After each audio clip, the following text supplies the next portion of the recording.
My name is Keith Thompson, and I'd like to talk to you on this topic, on this retirement planning seminar on the topic of how to calculate your own retirement number. I am current senior business development strategist for a global AI infrastructure and cloud service provider. I'm also a former financial planning and advisory head, that's FP&A head of the division of the U.S. division of one of our large U.S. air transportation divisions. And I'm a former senior economist at the U.S. Department of the Treasury. So I bring a lot of expertise and foundational knowledge to this subject. I'm also an adjunct college professor in economics and finance and hold multiple graduate degrees on both economics and finance. So with that said, let's get started. Retirement planning. There was a recent study conducted last year by Northwest Mutual, and they asked what were the top burning questions facing Americans about the issue of retirement planning. And as you can see, these were all the questions that came up that they listed as their top issues. Number one, how much money will I need to comfortably retire? That is, in fact, the question we're going to answer today by showing you the methodology for how best to calculate that number. Question number two, will Social Security be there when I'm ready for it? And really, that is a very difficult question to answer.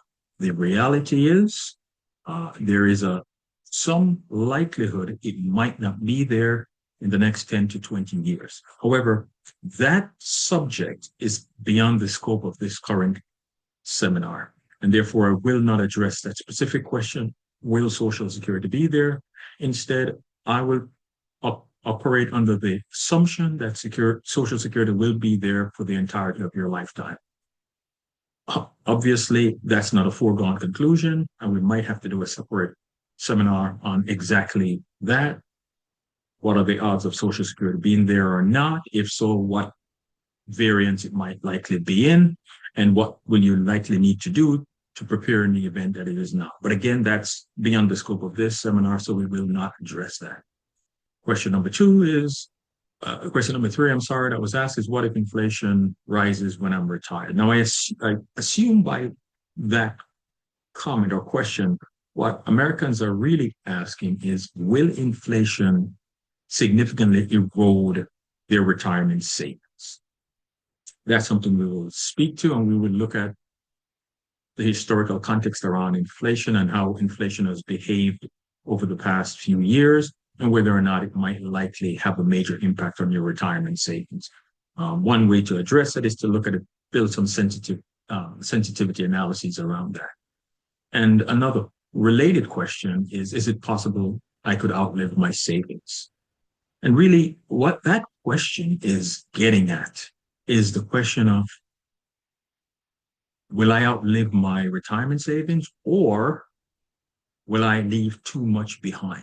Now, it sounds a little bit silly to say, will I leave too much behind? But that's actually a real thing, because if you leave too much retirement savings behind without a clear plan, that just means you never enjoyed enough of your retirement life while you were living, which meant you left too much behind. So we really need to look at how much do you need to save in order to retire comfortably, but also what might your legacy likely look like if your intent is to leave something. So with that, let's look at the study in more detail. These were some of the topic. Another question that came up in this study around the question of how much will you need to retire comfortably? And you'll notice that the trend increased every year from 2021 to 2024. Interestingly, it fell by $200,000 in 2025. It fell from 1.46 to $1.26 million. We're not quite sure why. Americans think they need less in 2025 than in 2024. But one interesting comment was from Susie Orman, who said, hey, if you think $2 million is enough, it's going to be chump change in 2025. Whereas another more very prominent financial personality, Dave Ramsey, he gave another advice on the issue of retirement planning, in this case, Social Security. He says, hey, take it as early as you can, take it at 62. So there is all these divergent views out there on this concept of retirement planning. And so we need to dive deep into it to get a better understanding for ourselves. Now, where are Americans in their current retirement savings trajectory? As you can see, fully 1 in 4, 25%, have saved less than or no more than 1 times their annual income in their retirement savings accounts. And that's a really stinging indictment, especially when you look at those who are baby boomers and Generation X individuals. Baby boomers, 13% of them have 1 time or less of their income saved in their annual income currently saved in their retirement accounts. Generation Xers, 21% have 1 time or less. You combine those 2 buckets, that's the largest bucket for all the categories outside of the baby boomers. Now, baby boomers, you see, 18% of them have saved more than 10 times their annual income, which is very good. They're the only category who can say that. No other category is even close. And so what that's telling us is that as a group, Americans have a lot of work to do in terms of catching up to get their retirement savings plan on track. What are the 5 important questions we need to ask ourselves when it comes to retirement? Well, question number 1, what percent of your current income will you need to replace in retirement? You may have heard a lot of discussion on this, and there's many numbers floating out there. The most popular ones you hear is 80 to 85%. And what that says is, whatever you're earning right now, pre-retirement, you will need to have at least 80 to 85% of that going into your retirement years. Is that an accurate number? Well, we are going to look at that in great detail and actually show you how you can calculate your replacement income to figure out what your specific number should be. Question number 2, what is your Social Security strategy? What should it be? For those of us who are not as familiar with Social Security, this is the key to the strategy around Social Security. You are allowed to start collecting Social Security once you turn age 62. That's the earliest by law that you can claim it. Each year that you defer collecting it, it increases by 8% each year. So think of that as having a retirement savings account, and every year you don't touch it, it grows another 8%. That's actually a phenomenal return. Many retirees don't have any kind of assets in their portfolio that generates an 8% return. So Social Security gives you that the longer you delay taking it. But once you hit age 70, it no longer grows at 8%. It will only grow at the cost of living adjustment. It will not grow at an 8% return. So if you're prudent, you will know that the age range for you to take Social Security is between 62, the earliest possible, and 70, the latest that is prudently desirable. Or you can collect it at what this Social Security calls your full retirement age, or FRA, and that would be if you're born after 1959, 1960 and beyond, that would be age 67. So those really are, if you think of them as the 3 age ranges that you want to think about: minimum 62, maximum 70, or your full retirement age. And we will discuss under what conditions it would make sense to take it for the different scenarios. Question number 3, what is your specific life expectancy? What does that mean? What it really means is, how long do you expect to live? Well, why does that matter? Well, it matters for a lot of reasons. It matters because depending on your life expectancy, that will determine one, how much you might need to save in your retirement accounts. Two, might impact your Social Security strategy to begin with. And three, it might impact how much you choose to leave behind to those you care about in your post life. And so your specific life expectancy will impact a lot of things around how you determine your retirement number. Question number 4, what are your pre and post retirement investment risk tolerance levels? A mouthful, I admit, but let's break it down. What do we mean by that? Well, what is your risk tolerance level? That's what that means. And is your risk tolerance level the same in your pre-retirement years as in your post-retirement years? When should you shift your investment risk tolerance levels? Very important questions. It turns out a lot of people don't spend enough time thinking about it, but this can have a major impact on how much your retirement savings compound over time. And finally, we alluded to this earlier. What is your anticipated legacy upon your death? What do you want to leave behind? Now, there are many ways to think about legacy. You could think about legacy in a non-financial way, such as moral, upstanding character, the type of person you want people to remember you as. But you can also think of legacy from a financial perspective, and that's the aspect that we're coming from. What do you want to leave behind financially? You might want to leave something for your kids or your grandkids. You might want to leave something for your favorite nieces or nephews, cousins, or whoever you might be family-wise. Or it could be a favorite charity or some other entity. But what is it you want to do from a financial legacy perspective? All of that will be impacted by how much you choose to save in your retirement. And it will also be guided by your own life expectancy. So with all of that said, let's spend some time and delve into a model that I developed that really helps to answer this question for us about how to determine our financial future. So this model, it's a very interesting model, and I'll spend a few minutes to talk about it so we can understand what this model is really saying and what it's all about. All the yellow cells are the numbers you can input. All the other cells are output cells that you cannot input to, but you'll see the results of.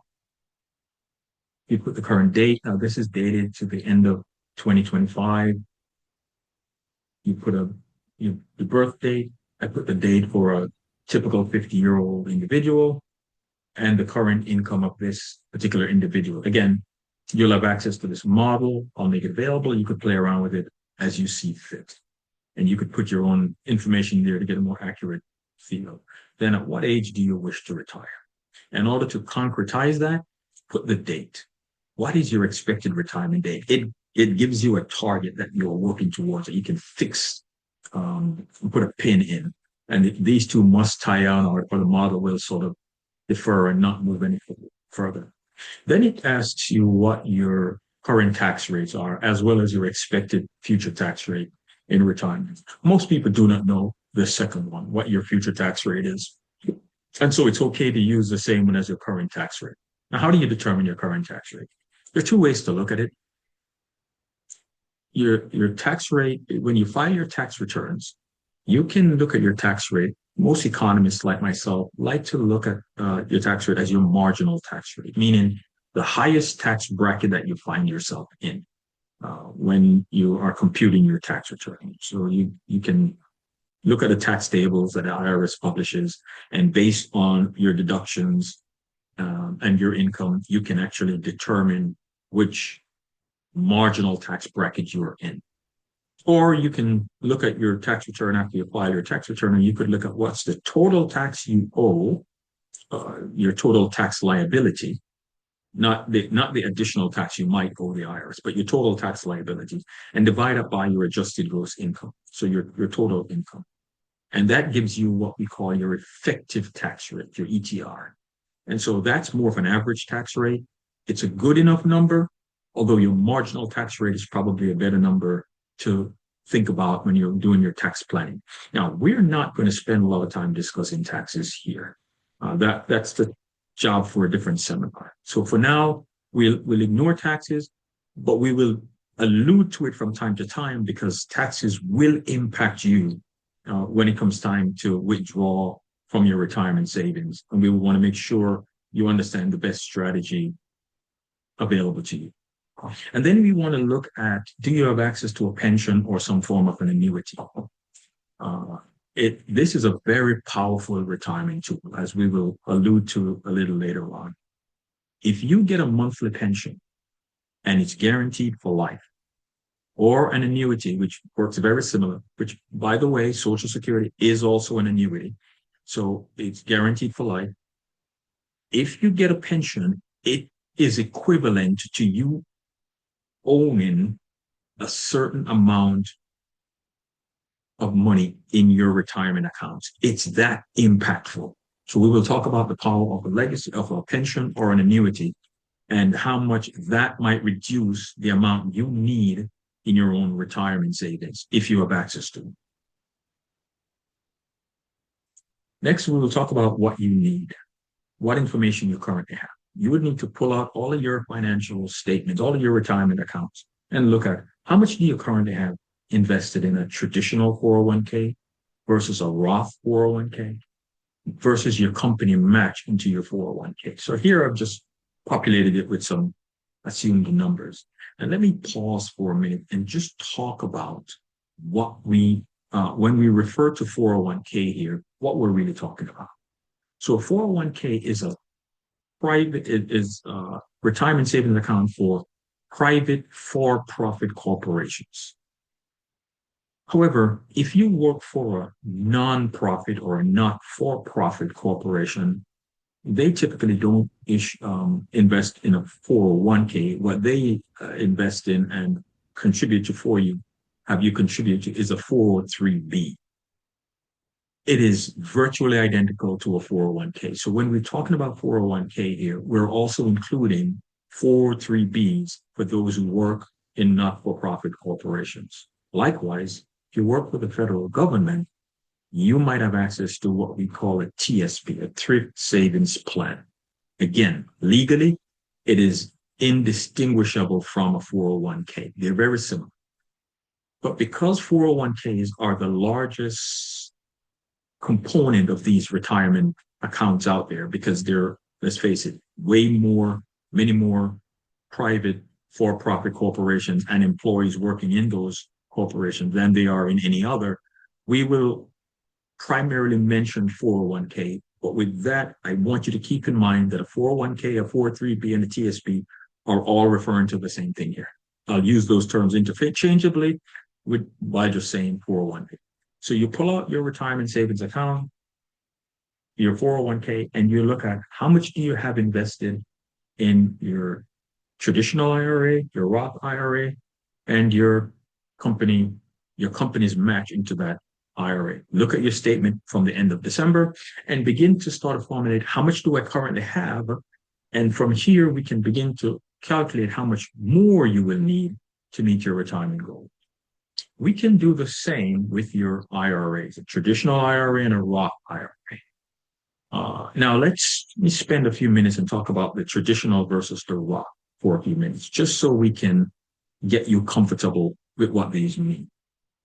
A traditional 401k and a traditional IRA both give you the option of deferring taxes until you retire.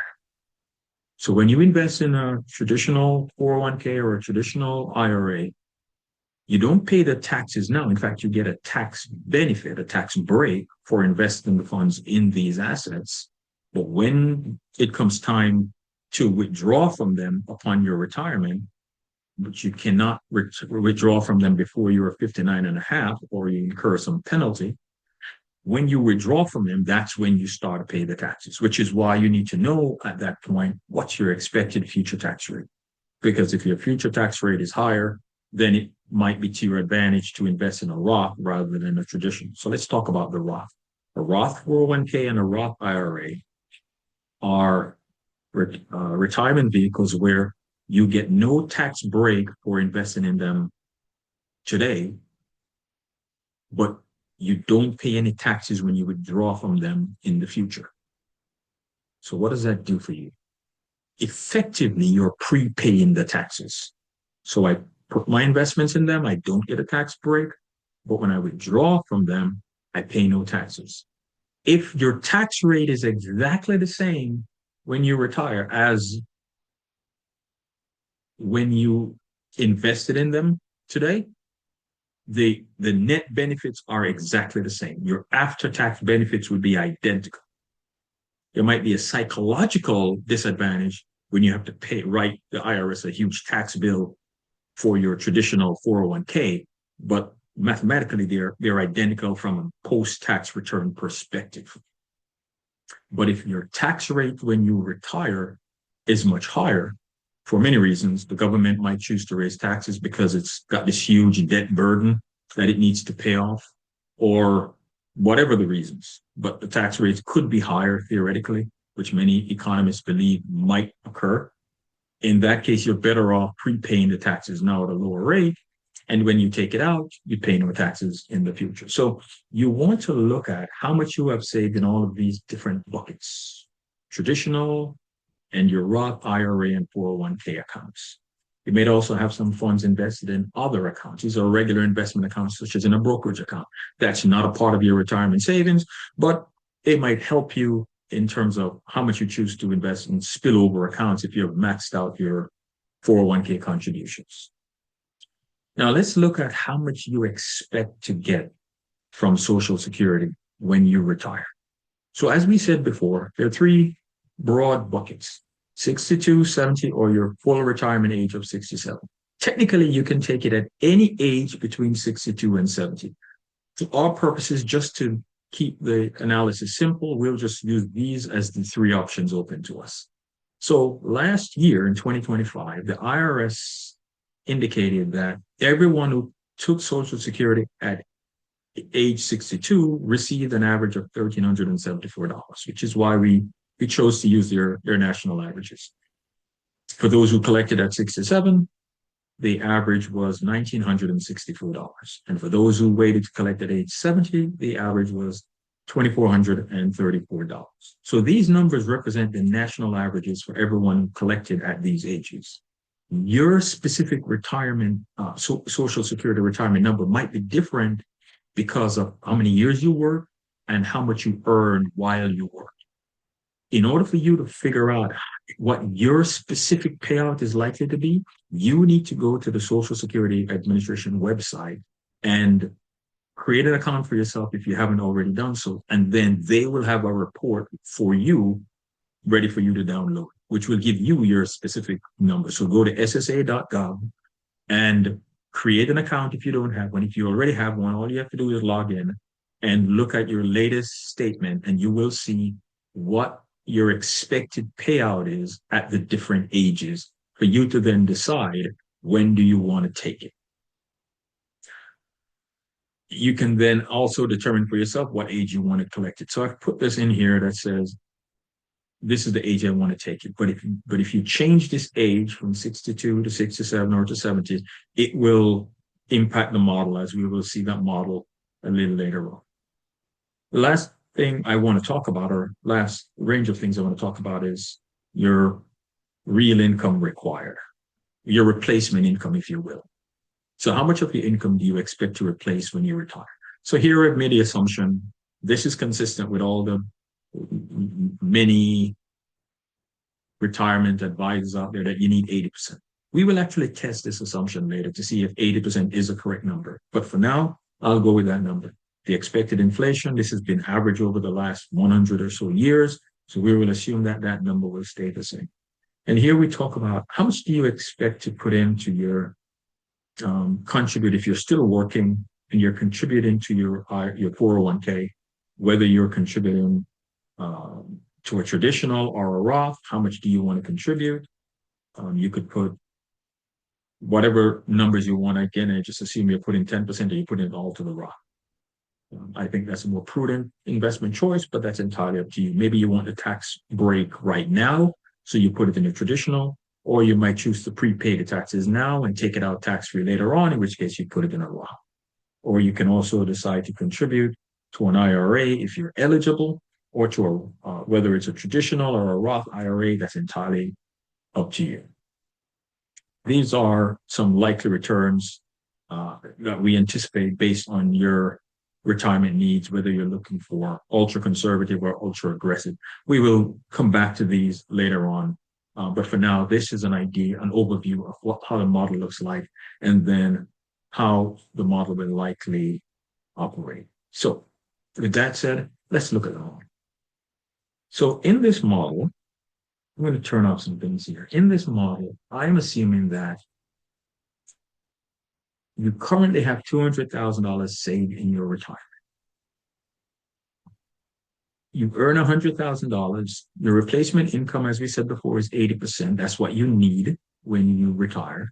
You currently have 10 are contributing 10% of your retirement, of your current income into your retirement account, your 401k. And you have a breakdown. In fact, I'm going to do this.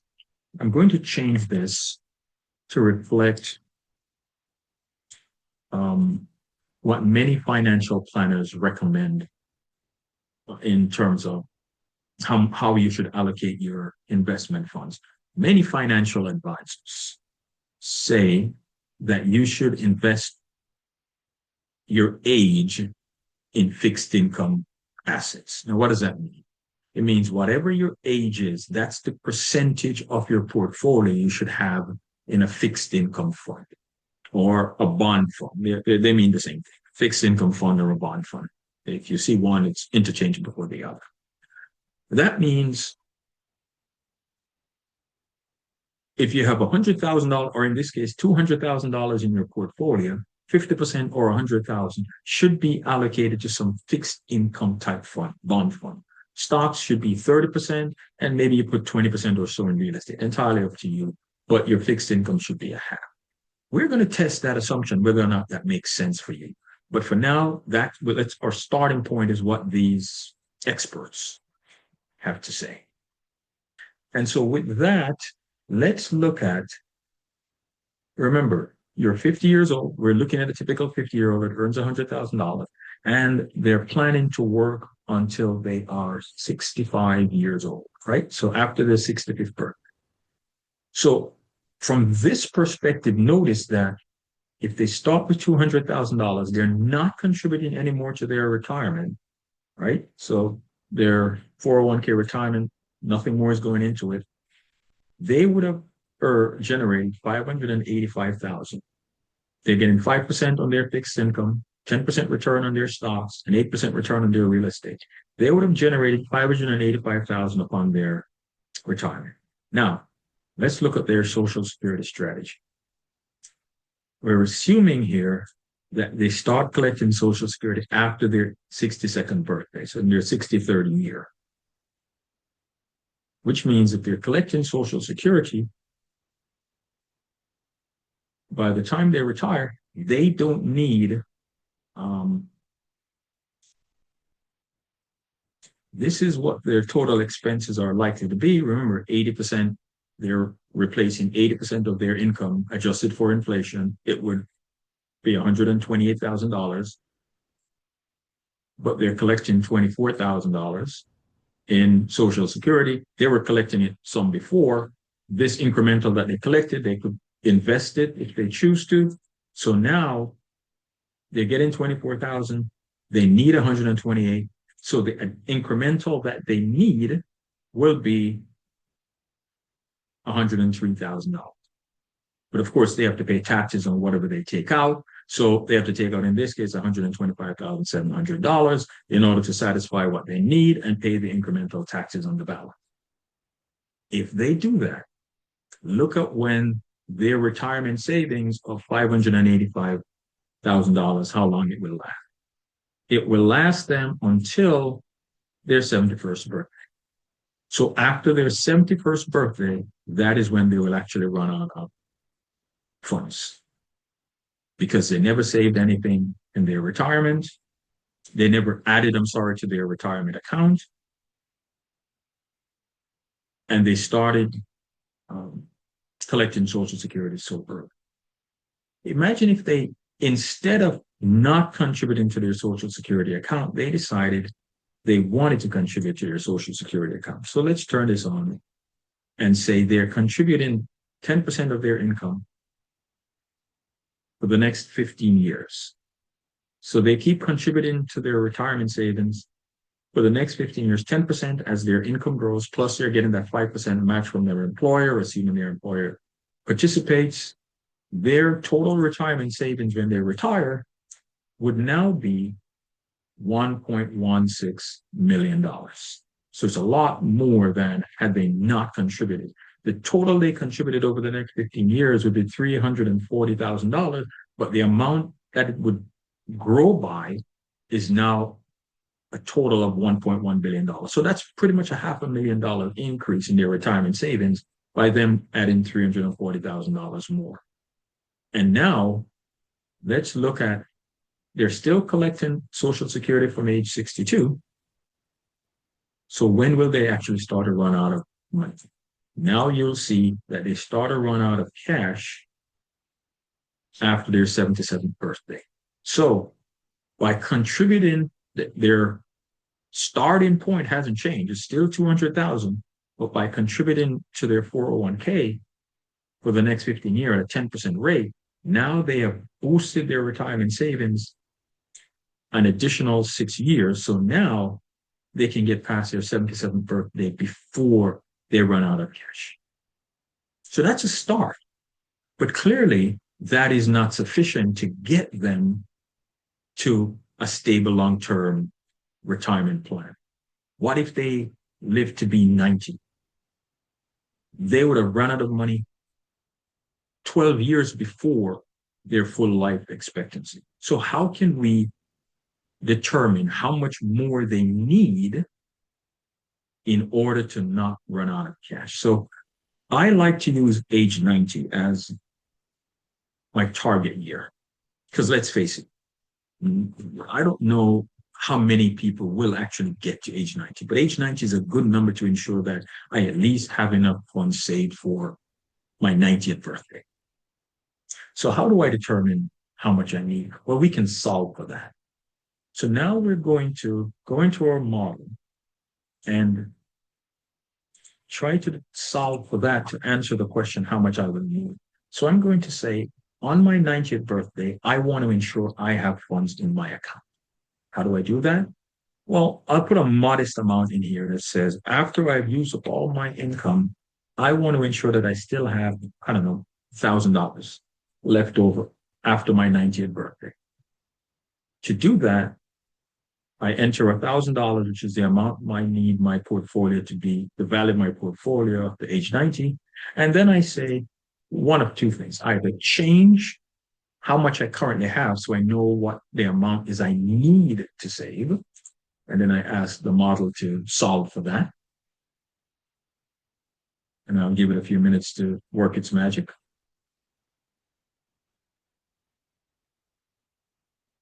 And you'll notice it does take a while because it goes through multiple iterations and it tries to solve for what the answer is that we're looking to achieve. And voila, it gives us an answer. It says, I would have had to have $450,000 already saved, plus I would continue to contribute 10% of my retirement savings into my retirement account, such that by age 65, I would have $1.89 million ready to retire in my retirement portfolio. And if I have $1.89 million in my retirement portfolio when I am ready to retire, that would ensure that after I start to draw down on my retirement from all the different buckets that I'm taking out of, I would have money left over on my 90th birthday. Wow, $450,000. So if all I had saved was $200,000 and I need to have $450,000 now, I know I'm behind the eight ball. but I can't really just go back and magically find that extra $250,000. So what if I then ask the question differently? How much more do I need to put into my retirement account, in my 401k account each year to get to that number if all I have is 200,000? So let's go back to the 200,000 and let's do the analysis slightly differently. Now we're asking the question, I would like to again have some money after I blow up my 90 candles. But this time, I want you to tell me how much I need to put in my retirement accounts. So let's go in and say, let's put it in my traditional IRA. Okay. So now we see that we need to contribute 30% in total to our retirement account. And this 30% would be broken down into 20% in my traditional and 10% in my Roth. Doesn't matter what composition you put them in right now. It will matter for tax purposes, but we're ignoring taxes for right now. But what this says is, if all I have is $200,000 right now, but I want to ensure that I have sufficient funds in my retirement by age 90, minimum nominal amount of $1,000, then I would have to increase my retirement contribution to 30% in total, such that when I retire, my balance would be $1.92 million, and that would allow me to draw down effectively to $1,000, close to zero, by age 90. But interestingly enough, there is something else that we need to consider. We have not changed anything else, including our allocation. We're still 50% bonds, 30% stocks, 20% real estate. What if we change that? Let's look at what that would look like. So now what we did was we went back to our 10% income that we're contributing to our retirement accounts, still had 200,000 saved, no more. But notice something. Remember before we increased our retirement contribution, we would start to run out of funds by age 78, after our 77th birthday. Now we're still at 200,000, we're still at a 10% contribution, but now we have funds to last past our 83rd birthday. Why is that? How did that happen? Because rather than put too much of our money in fixed income, which is only giving us a 5% return each year, we're putting the bulk of our money now in stocks, which is actually giving us a 10% return. And by giving us that 10% return, it allows our portfolio to grow faster and therefore to last longer. So upon retirement, remember, I hadn't changed anything. Still had 200,000, still had 10% being allocated to my retirement. But now, upon retirement, I still have only a small amount, $1.3 million, because I've not increased my contribution, yet I'm able to stretch that funds longer by having it generate a greater return for me. That's very, very important. So my portfolio allocation is just as important in determining my long-term retirement savings as is my starting retirement balance or my annual contribution. It's very, very important. Now, I'm going to go back and then go back to where we were before, because we're looking at sensitivities here, and I want to show you all the different things you need to consider. And then when you look at everything together, you will begin to see how it impacts your retirement. So let's go back to where we were before. We had a bunch of money in fixed income, half of our portfolio allocated to fixed income, the rest in stocks, and then the rest in real estate. Again, we would only have enough funds to see our 77th birthday before we start to run out of cash. What if instead of needing 80% of our pre-retirement income in retirement, we needed a smaller number.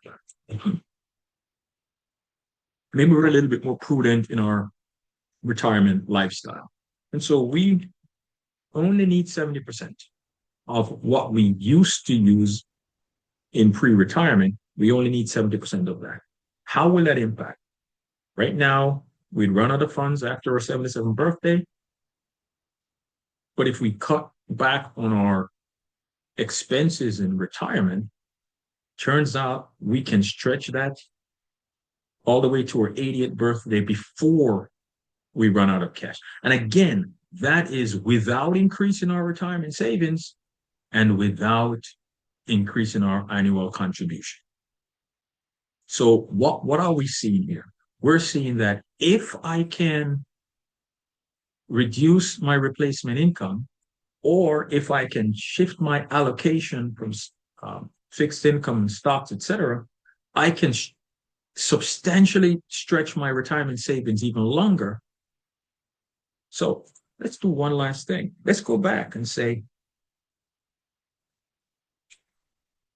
what if we had, in addition to reducing my retirement, my replacement income to 70%, I shifted my allocation. Again, I have not changed the allocation I need to invest in, and I have not changed my current retirement savings. How much will I have, and where will I start to run out of funds? Look at that. I would have enough funds in my account all the way to my 90th birthday before I start to run out of money. This is a profound lesson for us to learn, right? There's so many things that will impact our retirement, all of them taken together. But wait, there's one more to consider. Remember, we started collecting Social Security here at age 62. What if we actually changed when we collected Social Security? So now, look at this. We have enough funds to last to our 90th birthday. We will start to run out of funds before our 91st birthday. We're only contributing 10%. We've saved $200,000 and we're collecting Social Security at 62. What if we said, well, let's collect it at age 67? How would that impact how much now we need? Well, look at that. We would have money all the way to our 92nd birthday. Why is that? Well, we will look into that in a little bit more detail later on, but this is a very important lesson for us as we think about how do we allocate our plan for our retirement. So let's go back to our model. Remember, these were the 5 questions we need answers to. What percent of our current income would we need? What is our specific life expectancy? What is your Social Security strategy? What are the pre- and post-retirement investment risk tolerance levels? And your anticipating legacy upon death. So let's dive into each of these so we can better understand a lot more. One of the key takeaways I want us to leave with this is, with this analysis so far, is this: the amount you need to retire may be less than currently being advertised by all the experts out there. So be careful who you're listening to and make sure you do your analysis and your research before you either fall off the deep end and panic or overestimate or underestimate the amount you might need in your own retirement. Here is a study conducted by J.P. Morgan Chase.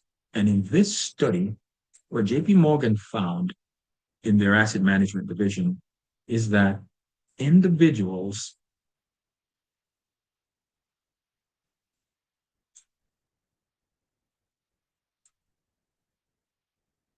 who are between 35 and 44, so let's say midpoint of 40, late 30s, early 40s, will spend about 40% of their income on housing, about 7% of their income on healthcare, whereas those who are 75 and older will spend about 16%, so 9 percentage point more on healthcare. But on food and beverage, retirees will end up spending a little bit less, but they'll end up spending a lot less on transportation. Again, they don't have to commute to work, etc., but may end up spending more on gifts and charity. The other thing to look at is they also looked at the average inflation rate of the major categories over this time. Healthcare, the fastest rising category for the previous 40 years, but actually fell in 2024. Housing increased in 2024, but relatively modest, tracking inflation the previous 40 years. So these are all interesting numbers. And as you can see, the overall rate of inflation over that 20-year period has been relatively consistent. So what do we make of all this?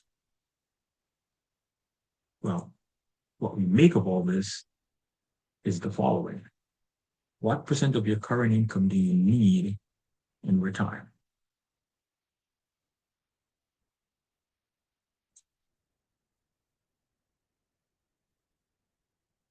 Notice that for those who are between 60 and 64, on average, they're spending about $75,000 a year. But that number keeps declining as retirees get older. And so by the time they're 90 to 94, they're spending just under 52,000. And that number barely increases, relatively flat as they get to 95 and older. So as individuals retire, their total spend consistently declines to a low of $52,000 on average. Naturally, healthcare is the largest expenditure, and it doesn't really change even throughout the years. Your dollars spent roughly stays the same. Charitable giving increases. Housing costs is roughly the same. Food and beverage, their spending decreases. Transportation, their spending decreases significantly. Others, relatively flat. So whereas we think we're going to maintain a certain lifestyle in retirement, it is very shocking indeed that the total spend does change dramatically. And it does challenge that assumption that you will need roughly the same amount in retirement as you do need right now, because the data does not quite support that. The other thing the data doesn't support is look at how it breaks down by income. So individuals at the low income spectrum, on average, will need more in retirement than they're currently earning. So their replacement income is actually above their current income right now, which suggests that they will need some form of assistance, say government assistance, etc. But as individuals increase on the income scale, the amount that they need to replace in retirement significantly declines. Significantly. Why is that? Well, if you look at how much they have saved in retirement from private sources, approximately 40% across the board. So whatever the income category, it's approximately 40%, whether from their private savings or from employer provided sources, including pensions, etc. 40%. But when you look at how much they rely on Social Security, unnaturally and understandably, the number is larger the lower one's income, that they rely more on Social Security. And as they get wealthier, they rely a lot less on Social Security. So why is it that high income individuals have a lower income replacement level? Because they are able to adjust their expenditure levels, and they're saving on taxes, and they're saving on pre-retirement savings, meaning they don't have to save as much in retirement. So they're reducing their spending and savings and taxes by 45%, meaning that they only need to replace about a little more than a half of their current income when they retire. It's a very interesting insight, and one that the more we delve into this, the more it gives us an insight into how much we need to save in retirement. And so with that, this now beckons for us to take another deep dive into the model itself and look at how we calculate our replacement income. So This is a model I've developed that looks at there are three types of expenses that every individual incur. There is your fixed expenses, your variable expenses, and what I call your work expenses. Sorry, let me go back here. Your work expenses. I'm just finding something. Your work expenses are those expenses you incur while you are working. So I want you to think about this. What expenses are you currently incurring that you will not incur when you start to work? Naturally, you don't need to contribute to your retirement savings accounts when you're not working anymore. So let's assume you're putting 10% currently towards your retirement savings. And let's assume you're paying for health insurance, right? On average, we pay about $9,000 in premium to our health insurance. So if you're making $100,000, 9% of your income. In retirement, you will be paying some premium for Medicare, but it will not be anywhere near the amount you're currently paying for private insurance in your pre-retirement days. So you will be saving substantially on no longer saving for retirement and no longer paying for health insurance. But there's also huge savings that we incur by not commuting to work.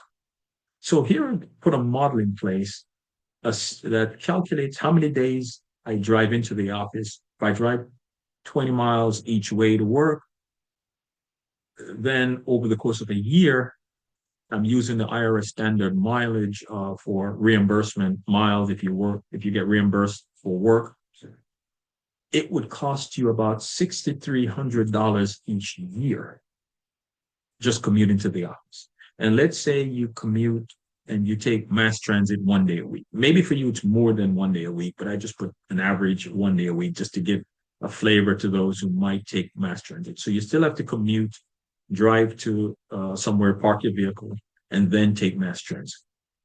In that case, assuming it costs you $30 for mass transit, it does for me if I'm commuting into the city, and then I'm paying for parking, then the cost would be this. And then imagine also if you're 3 days a week, I'm assuming you don't buy lunch every day, you don't get a cup of coffee every day or something, but if you do occasionally 3 days a week, it costs you $15. It might cost you more.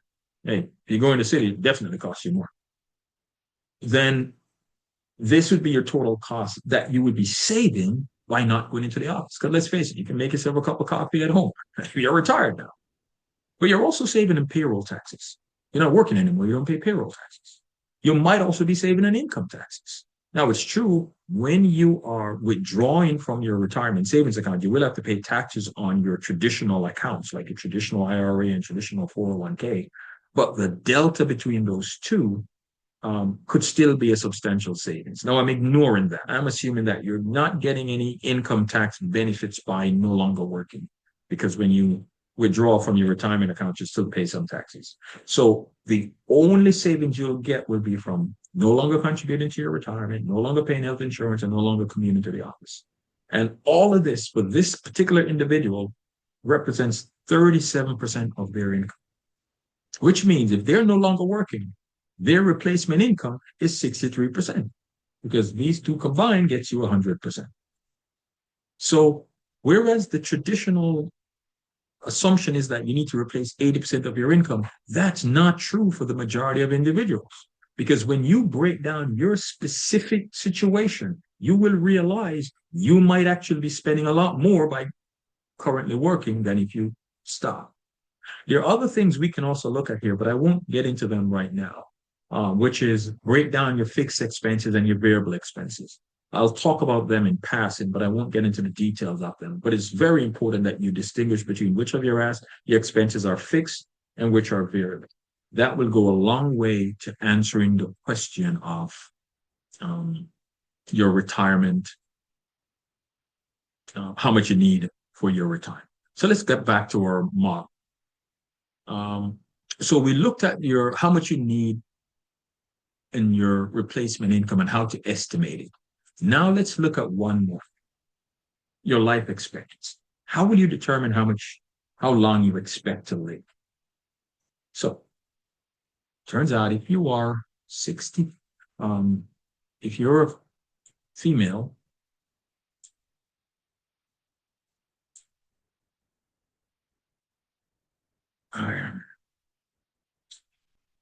all categories of females, about a little over half are expected to live past their 85th birthday. But if you're a female in very good health, meaning you exercise a lot and more importantly, you don't smoke and your good eating habits, you're likely to, there's a 75% chance you'll live past your 85th birthday and a 53% chance you'll live past your 90th birthday. If you're a man, the numbers are a lot less. Sorry, guys. It means even if you're in good health and a non-smoker, there's only a 64% chance you'll live past your 85th birthday and a 43% chance you'll live past your 90th birthday. Whereas if you are not neither of those categories, your chances are a lot less that you'll be living to 85 or 90. So that begs the question, is there a way for us to really answer how long we're expected to live? And the answer is yes, there is. So there are these websites. I'm going to point you to four of them. I'll start with the government's website. The Social Security Administration has its own website addressing this particular issue. But unfortunately for us, it only requires two things of us. What is our gender and our date of birth? So what it's really looking at is for a typical male or a typical female born on a certain date, what is their life expectancy? So it doesn't look at your specific situation. Remember what we saw before with the JP Morgan study? It really asked some questions. Are you in good health? Are there some lifestyle factors to consider? And those taken into conjunction, taken together, will give a more accurate estimate of your life expectancy. The Social Security's website does neither. It's just basic questions. So I don't think this is a great website, but it's a starting point. The ones that I think are a little bit more useful are these websites. So this one, livingto100.com. Good website, very good. It does drill into asking you some very specifics about lifestyle. It gets into your lifestyle that really tries to ascertain your family history, health history, etc. And some quality of life issues to better estimate your life expectancy. There's another one I like, I think is very good. It's called bluezones.com. It asks you a lot of questions. How I'm not going to vouch for how accurate they are or how the privacy aspects of them. They do indicate they are private, so that's for you to consider. I'm not necessarily endorsing, but I think they're more useful places to get at least a more accurate estimate on your life expectancy. And this one as well is called blueprintincome.com, right? So they get into similar issues, understanding that many of the factors that cause disparity in longevity, you'll notice some of the questions they ask, including fitness, lifestyle, etc., and family history. So all four of these, I think, are useful. Well, the government one is probably the least useful, but it is what it is. I'll post them again for you to play around with. But once you have at least a good estimate of what your expected longevity is, then you can begin to answer the question of what is your what strategy you should employ. So let's go back to the model. And now with the understanding of life expectancy, let's look at another question we had. When should I take Social Security? Let's look at these. Here we have, sorry, go back to the model.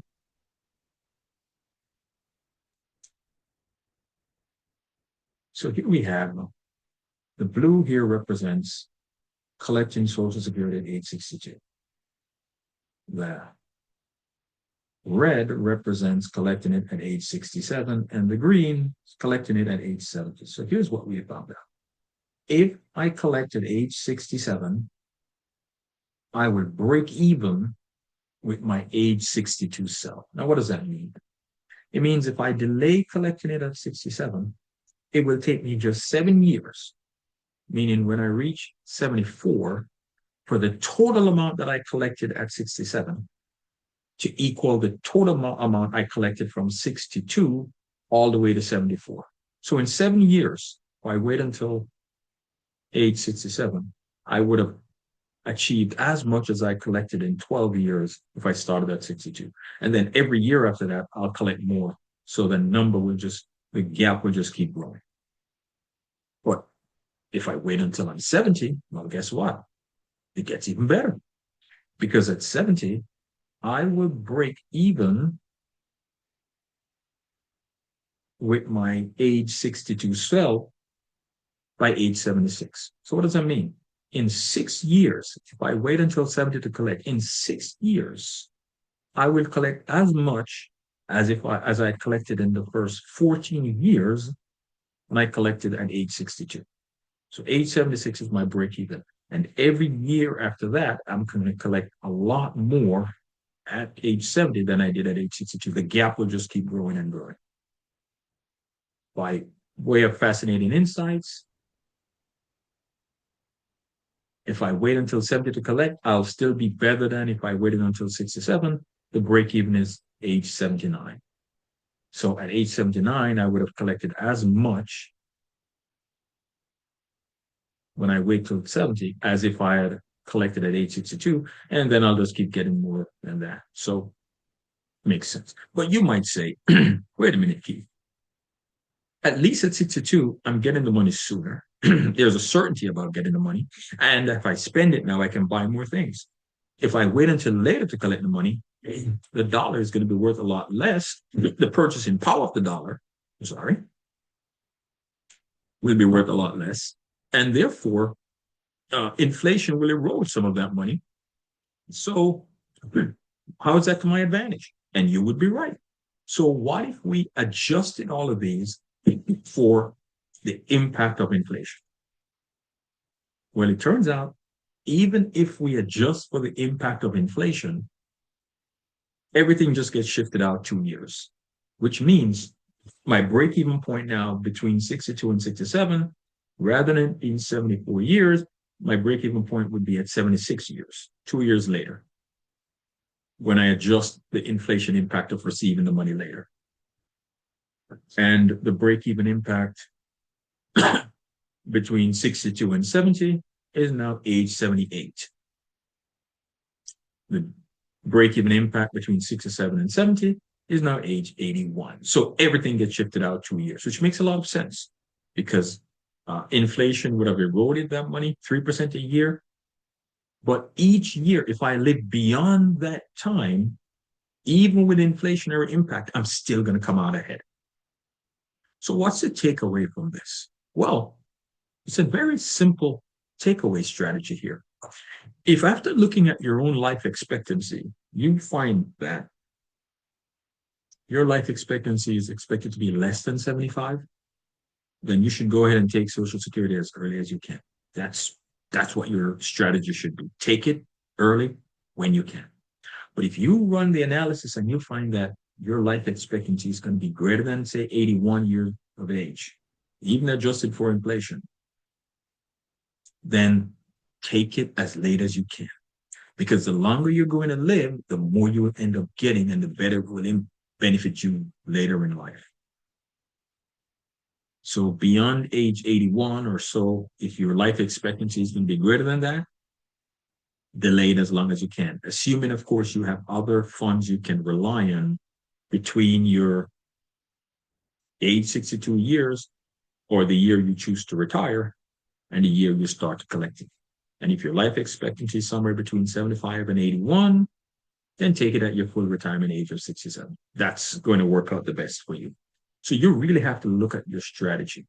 But again, look at your longevity estimates.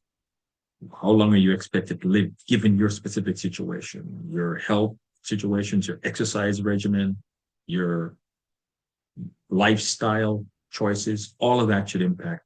And then there's also one other thing we haven't talked about much, but really important. If you retire before you're able to collect Social Security, what is your alternative sources of income?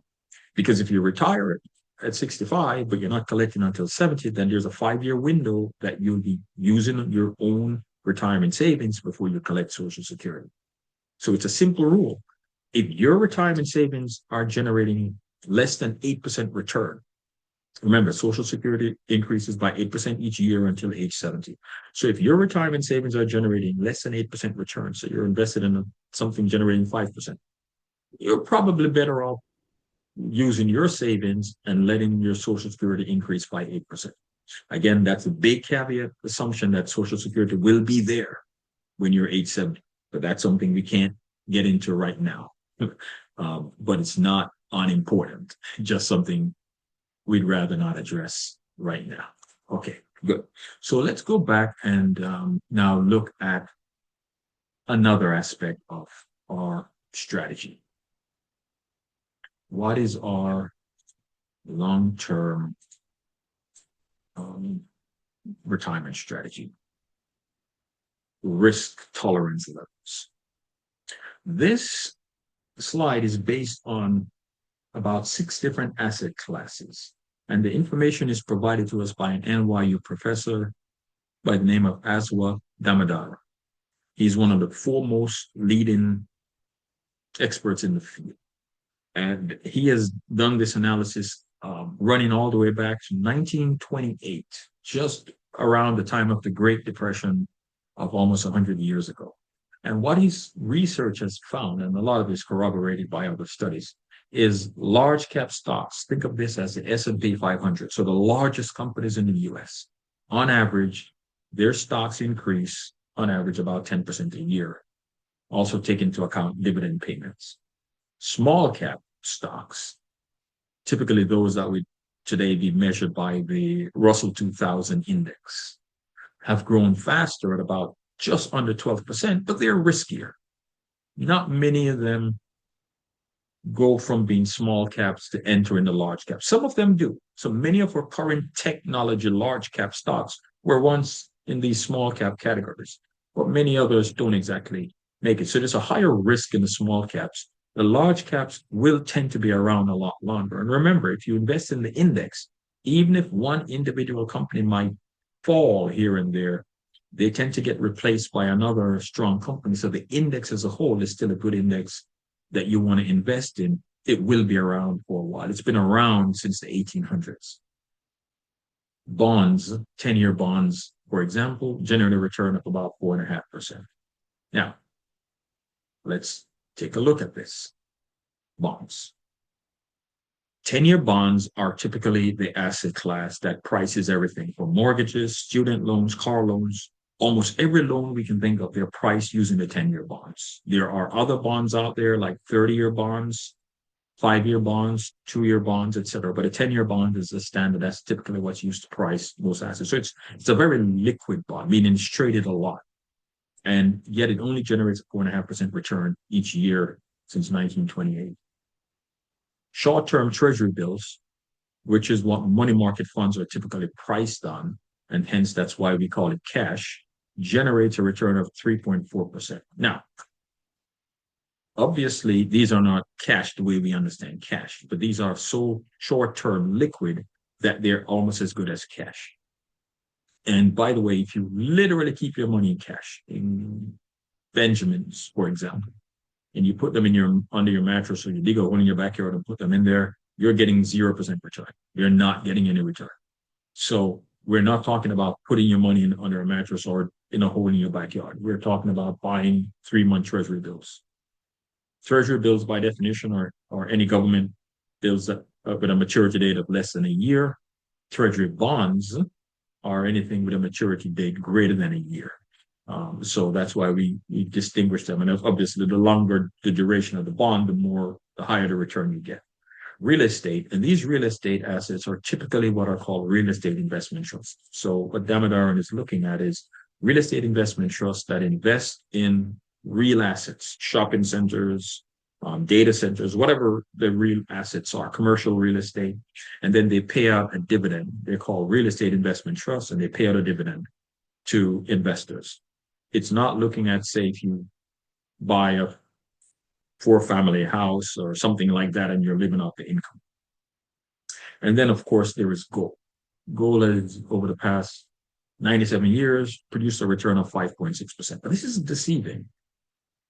Gold over the last 15 years, since 2010, has returned produced a return of greater than 15%. So it's been extremely high over the past 15 years. Just phenomenal growth in the price of gold. But before that, between 1928 and 2010, gold had been relatively flat. So we're seeing a lot of return recently, but we don't know how long that return is likely to last. So I'm not necessarily saying you should go out and buy gold now because it's been doing so well the previous 15 years. The bottom line is it hasn't done well for many years before that. So we don't know where gold is heading after that. But what this slide is telling us, right, the information here, which is the big takeaway for us, is that there are many different asset classes to invest in. Each has its different risks and each has its different rewards, return levels.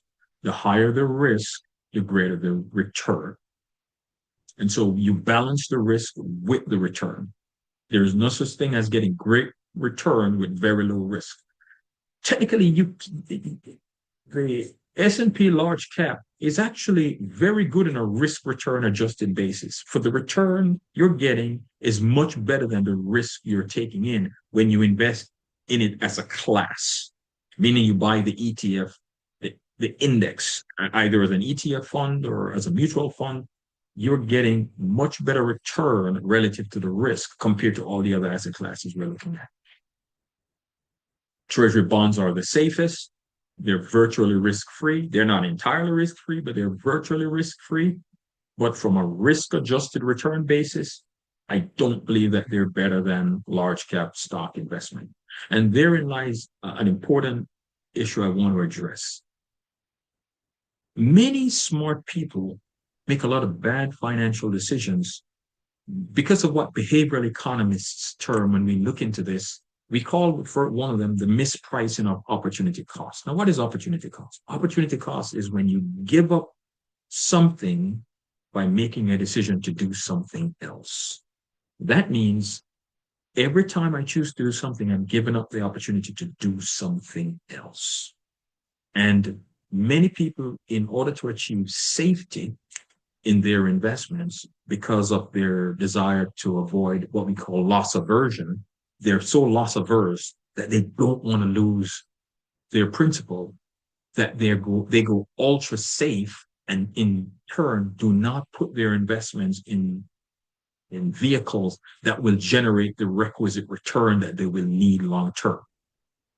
So we misprice opportunity costs. What that means is we overvalue safety and we underprice risk.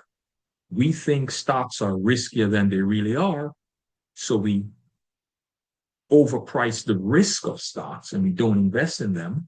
We overvalue safety in bonds, for example, and so we over-index on them. We end up investing more in them than we need to get the necessary return. And as a result, if you think about inflation running at about 3%, if you're invested in something generating just 4.5%, you're literally just 1.5% better than inflation over time, which is not a great return you're getting relative to inflation.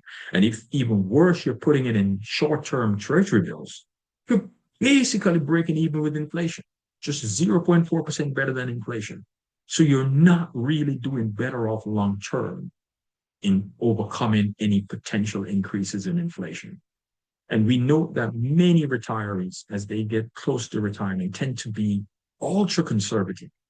And rather than put their returns in assets that will help to generate a high return, they go so conservative that they don't get the necessary boost necessary that compounding will offer with respect to their investment. And so the takeaway here I want to leave you with is there's a trade-off between risk and return. A higher return does come with a little bit of extra risk. And don't be afraid to embrace the risk in order to get the return, because you can't have one without the other. Loss aversion is a powerful deterrent that will stymie our long-term investment options. Good. So moving on, let's see. Yeah. Now let's look at our um, risk tolerance levels through another lens. Another way of looking at this is how well has the stock market performed over the past, let's go back 75 years, since 1950. Here's what the market has looked like over the past 75 years. We went through a period in what was called the Nifty 50, where the market fell and crashed after the Nifty 50 burned out.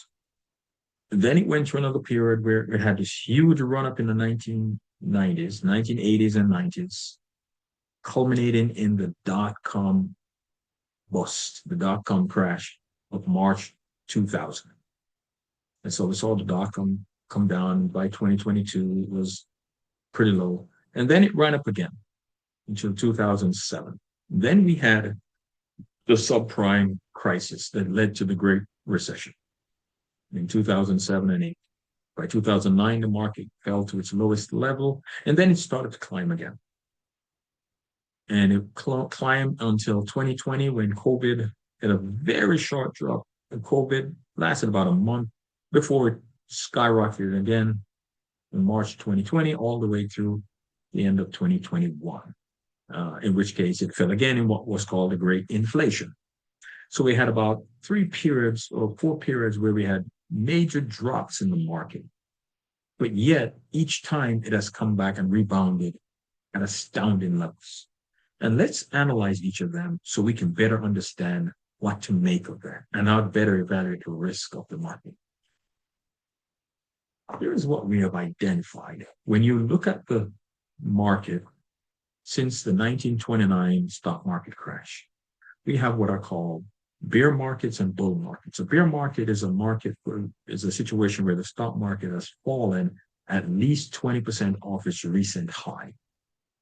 And a bull market is a situation where the market has increased at least 20% off its recent low. So we are looking at situations very high and the very low. And how has the market performed? Well, here's what we can identify.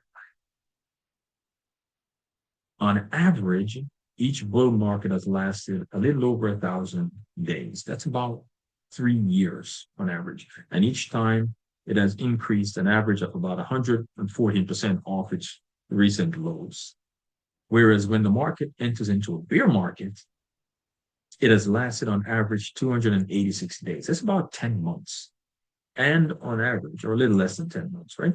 And on average, it has fallen about 35%. So these are asymmetric operations in the market. When it falls, it does fall big, but when it rises, its rise is much greater than its fall, and it lasts a lot longer. If we go even a little deeper and say, let's parse through these and look at them in great detail. Look at the situations over the past 50 or so years. When the market has been booming, this has been a 6-year run, culminating in a 125% increase. This was a 5-year run, a 230% increase. This was a 12+ year run, 580% increase. Then we had a 5-year run, 96% increase. And we had then the second longest run, culminating in the COVID bubble. And that was an 11-year run, 400% increase. In contrast, when the market has fallen over the past 50 years, look at the drops. A year and a half, 36% drop.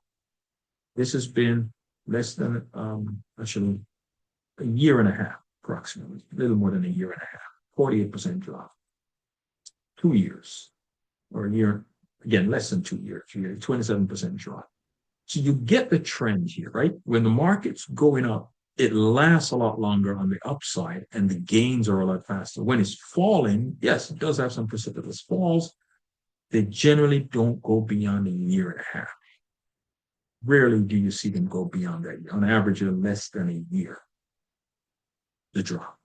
So what is the takeaway here for us? The takeaway for us is when the markets are doing well, they tend to do well and run a lot longer. When they're doing badly, the drop is quick and they recover relatively quickly. What happens is folks who listen to the news, bear markets make the news. When the market is falling, oh my God, the sky is falling, chicken little. Those make the news and people respond to them. And when people respond to them, that's what causes them to then panic. While bear markets are running, it's slow and steady. We don't hear about them, but that's when you're making your long-term gains. There were a lot of near retirees in 2007 when the market started to collapse and they saw their 401k statements start to fall. They sold their remaining assets, got out of the market out of panic and fear, never got back in. All of this gain that subsequently ran up, they missed out on because of their fear of losing any more, loss aversion. And that's what we're trying to get people to understand, that you don't necessarily need to panic in order to, whenever there's negative news in the market, because the market will generally recover. Okay, so let's look now at last thing, and then we wrap this up. Here we have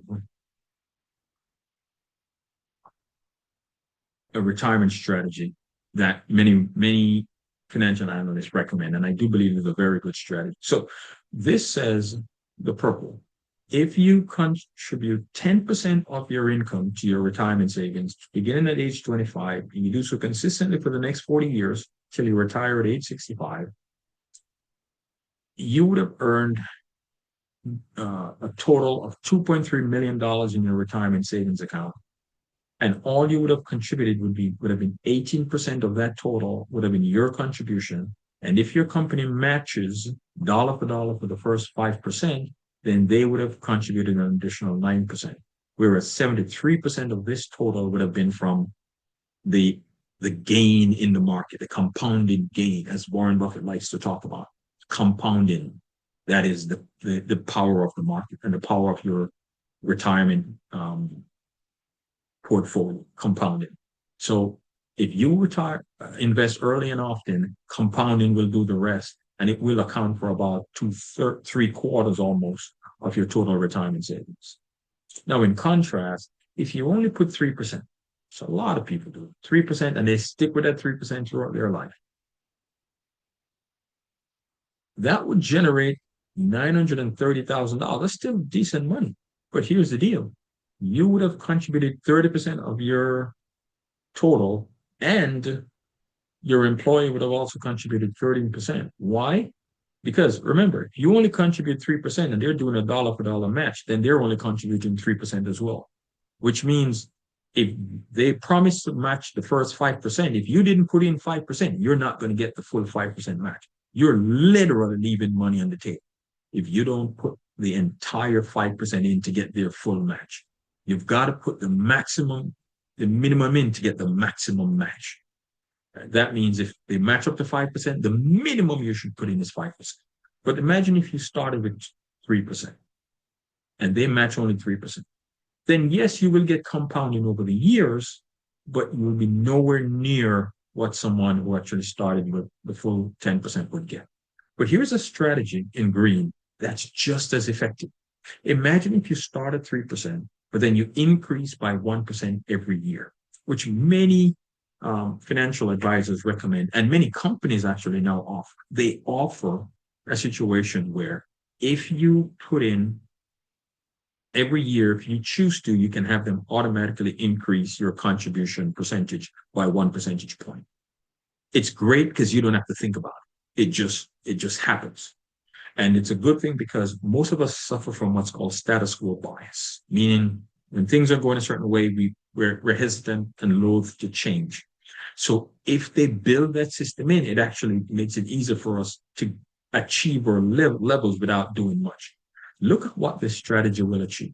If you start at 3% and then each year it increase by 1%, increase by 1% until you reach 10, the total portfolio would have grown to $2.1 million. So just shy of if you stayed consistently at 10%. You'd still grow to $2.1 million. 19% of that would have been from your own contribution. 10% of that would be from your company match, and 71% would be from just allowing compounding to occur in the market to grow. Very powerful stuff, right? And so what many financial analysts recommend, and I endorse it, is if you can start with at least 10%, start with a lower number and increase it by 1% a year if you can. Another strategy, which is also very effective, is to do this. As you get an increase, put all or most of your increase into your retirement account. So for example, if your income is $100,000 and you get a 4% increase, now you're at $104,000.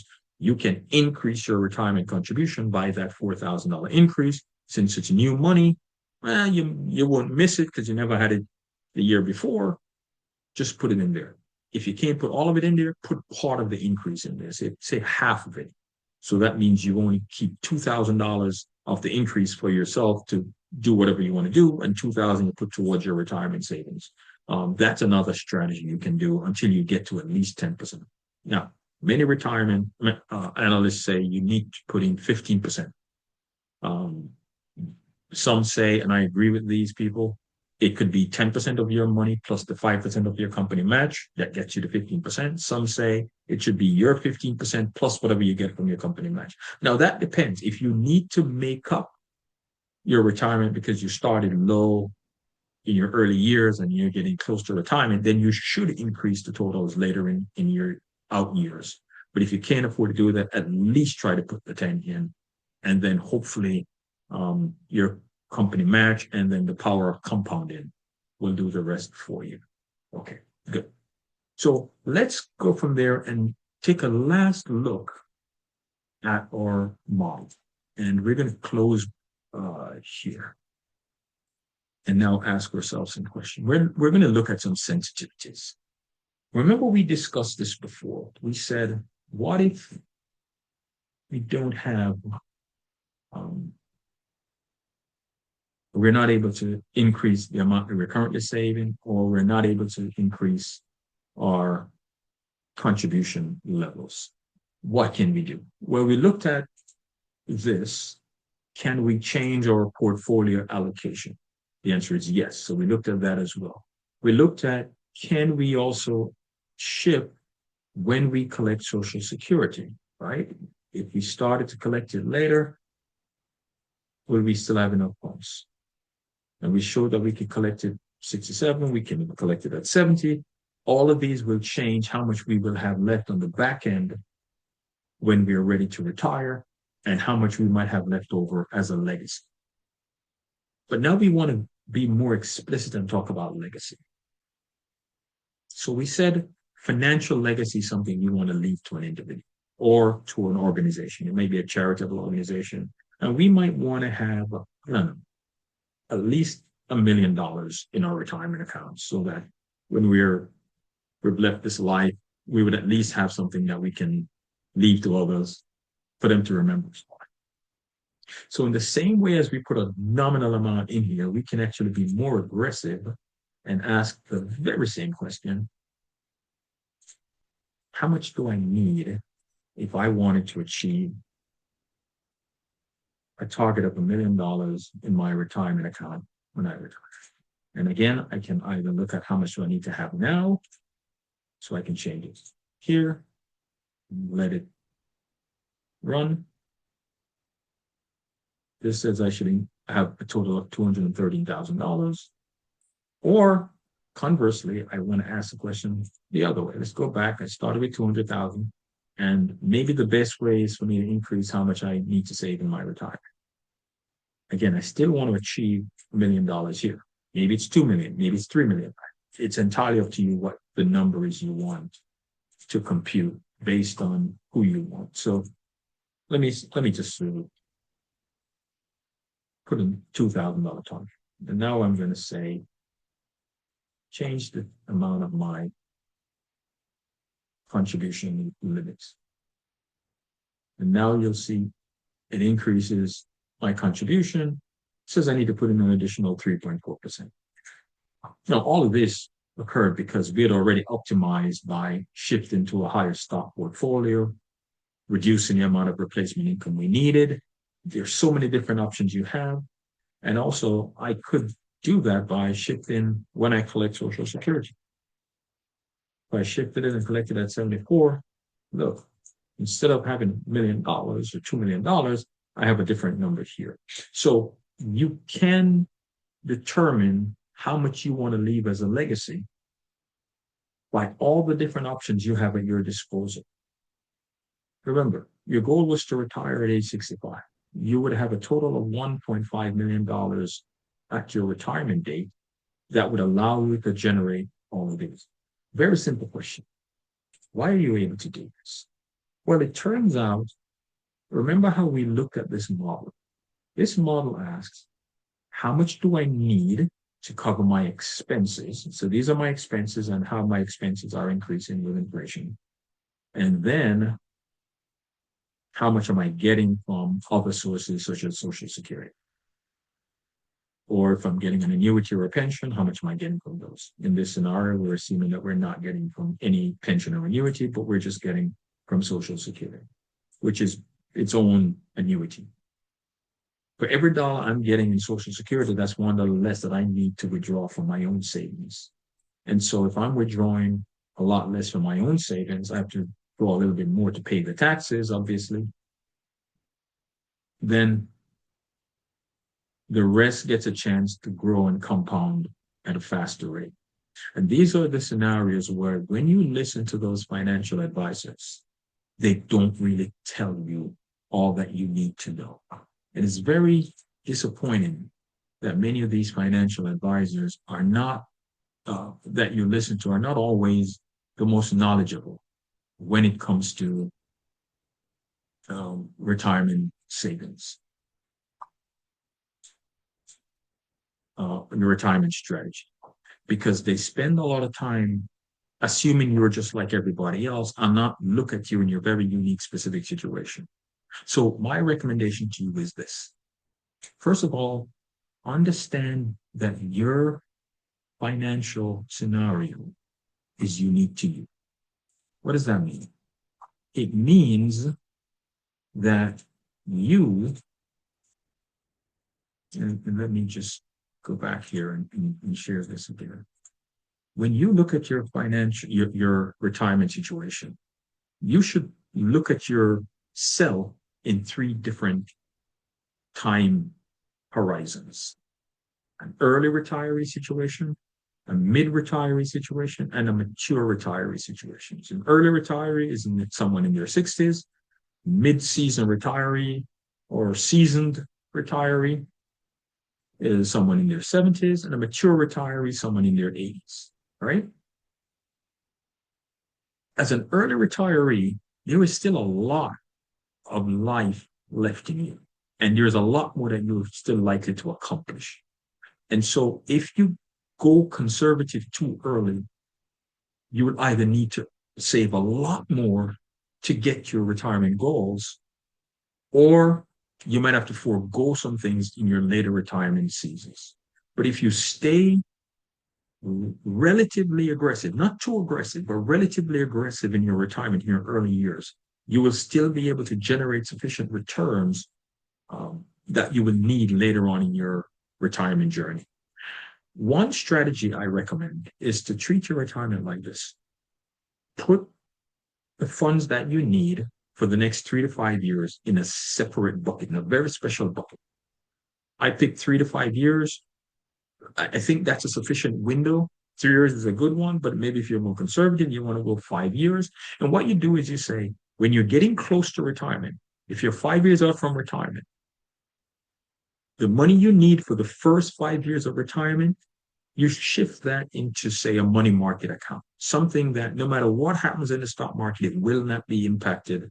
That portfolio, that bucket will not be impacted. So in short-term money market, you could put it in some CDs that you roll over, however you want to do it. And once you're in retirement, you keep that 3 to 5 year bucket separate from all of your other retirement assets. And how do you do it? As the year, when it, one year ends and a new year begins, you roll over another full year amount from your retirement buckets into that 3 to 5 year bucket. That's a protected bucket that will only be available for you to use for the next 3 to 5 years. And so therefore it's shielded from the market. But everything else that you have outside of that 3 to 5 year window, you want that to remain in the market so it can continue to grow. Remember, as we saw before, the market will all has never had a 3 year bad run consecutively. We have not seen that in a long time. So if you want to have enough funds later on in life, leave some funds in the market. Put it in an S&P 500 index fund, an ETF index fund. There you go. I'll give you the secret now. An ETF index fund that mimics the S&P large cap, and just let that run and have a separate bucket for the next 3 to 5 years. That's your living money. Whatever you need for the next 3 to 5 years, after you've done your replacement income calculation, put that in there. Every year, you shift another year's amount in it to keep it 3 to 5 years. So the next 3 to 5 years, you don't have to worry. Whatever happens to the market, you will have your funds. And then everything else will keep being generated by the market. Once you get to your mid-season, then your resources would have already started to decline. And by the time you hit to maturity, most, if not all, of your money will be in that 3 to 5 year window. So then you can shift everything out of stocks. By the time you pass your mid-70s to your late 70s, shift everything out of stocks. And pretty much now you go into that invest your age cycle. So you put most of it now, 75 or 80% in bonds or short-term securities, and keep your 3 to 5 year living expense needs into the most liquid form there is, money market accounts. You do that, you would ensure that you keep generating enough for yourself all the way through. That's the strategy we need to start to think about as we get into our retirement years. So as I close, I will recommend this. Think about working with a certified financial planner or a certified retirement professional. Now that you've gotten the framework that you need, the 5 questions that I've laid out for you, those are the questions you want to prepare yourself, arm yourself with when you go to talk to anyone. A CFP, by the way, is a more highly trained individual than a CRP, a certified retirement professional. CFP covers many more areas. It can help you with budgeting, insurance, all the other stuff. But many are specialists in money, or in this case, retirement. Only work with someone who's considered a fiduciary, meaning they have to look out for your best interests before they can look out for theirs. And so they will only do better when you do better, because they're tied to you as a fiduciary. If someone is just selling you a product and it doesn't matter what happens to you as long as they get their product sold, that's not the person you want to work with. It has to be someone who has a fiduciary responsibility to you, and typically get someone that's licensed as a CFP. Use the model that I'm sharing with you as a guide. If you're able to understand it properly, play around with it, download it to your laptop so you can put in your personal information. Don't put anything on the server, because we don't want your information out there, right? Even though there's no name attached to it, so nobody will know who it is. But for you to get the benefit of it, download it to your laptop and play around with it. And if you have questions, feel free to reach out. The bottom line is, you are the master of your own retirement strategy. So you need to be very knowledgeable about what you need and where you're heading. And hopefully this has been a very useful tool for you. Please let me know either in the comments or directly reach out to me how impactful it has been to you.